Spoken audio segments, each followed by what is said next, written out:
ಇನ್ನು ದಾವಣಗೆರೆ ದಕ್ಷಿಣ ಕ್ಷೇತ್ರ ರಣಕಣವಾಗಿ ಬದಲಾಗಿದೆ. ಬಿಜೆಪಿಗರು ಹಾಕಿದ್ದಂತ ಸವಾಲನ್ನ ಸ್ವೀಕರಿಸಿದ ಶಾಸಕ ಪ್ರದೀಪ್ ಈಶ್ವರ್ ಇವತ್ತು ದಾವಣಗೆರೆ ದಕ್ಷಿಣ ಕ್ಷೇತ್ರಕ್ಕೆ ಎಂಟ್ರಿ ಕೊಟ್ಟಿದ್ರು.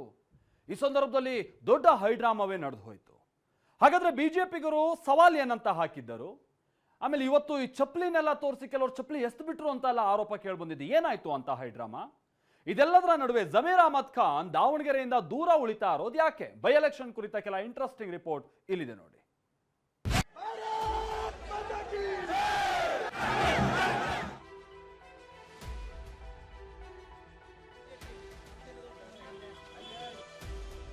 ದಾವಣಗೆರೆಯ ಬೀದಿಯಲ್ಲಿ ಕಾಂಗ್ರೆಸ್ ಬಾವುಟ ಹಿಡಿದು ಶಾಸಕ ಪ್ರದೀಪ್ ಈಶ್ವರ್ ಬರ್ತಿದ್ರೆ ಬಿಜೆಪಿ ಕಾರ್ಯಕರ್ತರು ಚಪ್ಪಲಿ ತೋರಿಸಿ ಆಕ್ರೋಶ ಹೊರಹಾಕಿದ್ದಾರೆ.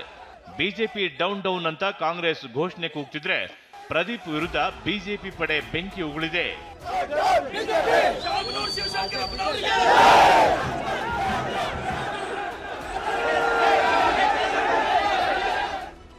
ಈ ಆಕ್ರೋಶ, ಈ ರೋಷಾವೇಶ, ಈ ಕಿಚ್ಚಿಗೆ ಕಾರಣವೇ ಪ್ರದೀಪ್ ಈಶ್ವರ್ ಆಡಿದ್ದ ಈ ಮಾತು. ಎಲ್ಲ ಮುಸ್ಲಿಂ ಬಾಂಧವರನ್ನ ರಿಕ್ವೆಸ್ಟ್ ಮಾಡ್ತೀನಿ, ಈ ಬಿಜೆಪಿ ಅಯೋಗ್ಯರಿಗೆ, ಬಿಜೆಪಿ ಮುಟ್ಟಾಳರಿಗೆ ವೋಟ್ ಹಾಕಬೇಡಿ.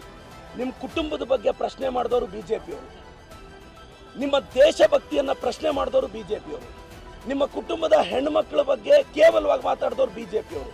ಇವತ್ತು ನೀವು ಯಾವುದೋ ಅಸಮಾಧಾನಕ್ಕೆ ಬಿಜೆಪಿ ವೋಟ್ ಹಾಕಿದ್ರೆ ನಿಜವಾಗ್ಲೂ ನಿಮ್ಮ ಅಸ್ತಿತ್ವಕ್ಕೆ ಸಮಸ್ಯೆ ಆಗುತ್ತೆ ಅಂತ ನಾನು ಹೇಳ್ತಾ, ಈ ಬಿಜೆಪಿ ಅಸಮರ್ಥರಿಗೆ, ಅಯೋಗ್ಯರಿಗೆ ನೀವು ಪಾಠ ಕಲಿಸ್ತೀರಾ ಅಂತ ನಂಬಿಕೆ ನನಗಿದೆ ಸರ್.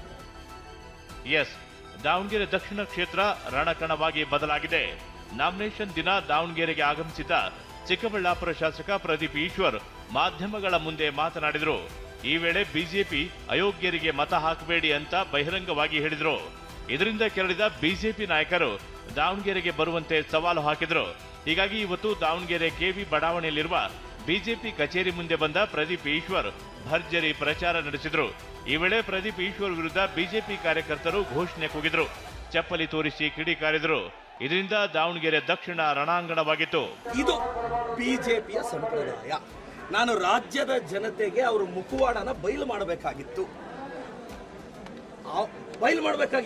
ಚಪ್ಪಲಿ ತೋರಿಸ್ತಾರೆ. S, correct. ಒಬ್ಬ ಒಬಿಸಿ ಹುಡುಗನಿಗೆ ಚಪ್ಪಲಿ ತೋರಿಸ್ತಾರೆ.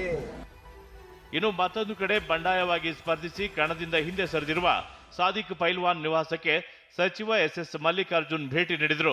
ಸಾದಿಕ್ ಪೈಲ್ವಾನ್ಗೆ ಚಿಕನ್ ತಿನ್ನಿಸಿದ್ರು, ಒಗ್ಗಟ್ಟು ಪ್ರದರ್ಶಿಸಿದ್ರು. ದಾವಣಗೆರೆಯಿಂದ ಜಮೀರ್ ದೂರ, ಆದೇಶವೋ ಉದ್ದೇಶಪೂರ್ವಕವೋ? ಇನ್ನು ದಾವಣಗೆರೆ ದಕ್ಷಿಣ ಕ್ಷೇತ್ರದಲ್ಲಿ ಮುಸ್ಲಿಂ ಸಮುದಾಯಕ್ಕೆ ಟಿಕೆಟ್ ನೀಡಬೇಕು ಎಂಬ ಒತ್ತಾಯ ಕೇಳಿ ಬಂದಿತ್ತು. ಇದಕ್ಕಾಗಿ ಜಮೀರ್ ಹೋರಾಟ ನಡೆಸಿದ್ರು. ಆದರೆ ಅಂತಿಮವಾಗಿ ಟಿಕೆಟ್ ಶಾಮನೂರು ಕುಟುಂಬದ ಪಾಲಾಯಿತು. ಹೀಗಾಗಿ ಜಮೀರ್ ದಾವಣಗೆರೆಯಿಂದ ದೂರ ಉಳಿದಿದ್ದಾರೆ ಎನ್ನಲಾಗಿದೆ. ಆದರೆ ಇಲ್ಲೊಂದು ಟ್ವಿಸ್ಟ್ ಇದೆ. ಕರ್ನಾಟಕ ಉಪಚುನಾವಣೆ ಪ್ರಚಾರಕ್ಕೆ ಬರುವಂತೆ ಜಮೀರ್ಗೆ ಸಿಎಂ ಸೂಚನೆ ನೀಡಿದ್ರು. ಸಿಎಂ ಸೂಚನೆ ಮೇರೆಗೆ ಪ್ರಚಾರಕ್ಕೆ ಬರ್ತಾರೆ ಅನ್ನುವಷ್ಟರಲ್ಲಿ ಜಮೀರ್ಗೆ ಕೆಸಿ ವೇಣುಗೋಪಾಲ್ ಖಡಕ್ ಆದೇಶ ನೀಡಿರುವ ಮಾಹಿತಿ ಸಿಕ್ಕಿದೆ. ಜಮೀರ್ ಕೇರಳದಲ್ಲೇ ಪ್ರಚಾರ ಮಾಡಲಿ ಬಿಡಿ ಅಂತ ಸಿಎಂಗೆ ಕೆಸಿಬಿ ಹೇಳಿದ್ದಾರೆ ಎಂದು ಉನ್ನತ ಮೂಲಗಳಿಂದ ಟಿವಿ9ಗೆ ಮಾಹಿತಿ ಸಿಕ್ಕಿದೆ. ಈ ನಡುವೆ ಪ್ರತಿಕ್ರಿಯಿಸಿರುವ ಸಚಿವ ಎಸ್ ಮಲ್ಲಿಕಾರ್ಜುನ್, ಜಮೀರ್ ಚುನಾವಣಾ ಪ್ರಚಾರಕ್ಕೆ ಬರೆದಿದ್ರೂ ಒಳ್ಳೆಯದೇ ಎಂದಿದ್ದಾರೆ. ಗೊತ್ತಿಲ್ಲಪ್ಪ, ನನಗೆ ಕೇಳಬೇಕು. ಅವ್ರಿಗೆ ಬರಕ್ಕೆ ಕೇಳಿದ್ದೆ. ಅವರು ಇದಕ್ಕೆ ಕೇರಳಕ್ಕೆ ನಾ ಚುನಾವಣೆಗೆ ಹೋಗೇನಿ ಅಂತಂದ್ರು. ಕೇರಳ ಚುನಾವಣೆ ಮುಗಿಸ್ಕೊಂಡು ಗೊತ್ತಿಲ್ಲ, ಬಂದರು ಬರಲಿದಾಗ ಆರಾಮಿದ್ರು. ಸದ್ಯ ಬಂಡಾಯ ಶಮನವಾಗಿದ್ದು ಮುಸ್ಲಿಂ ಸಮುದಾಯದ ಸಿಟ್ಟನ್ನ ಸಿಎಂ ಡಿಸಿಎಂ ತಣಿಸಿದ್ದಾರೆ. ಮುಂದಾಗುವ ಸಮಸ್ಯೆಗಳಿಗೆ ಮದ್ದರೆದಿದ್ದಾರೆ. ದಾವಣಗೆರೆಯಿಂದ ಬಸವರಾಜ್ ಜೊತೆ ಪ್ರಮೋದ್, ಟಿವಿ9 ಬೆಂಗಳೂರು.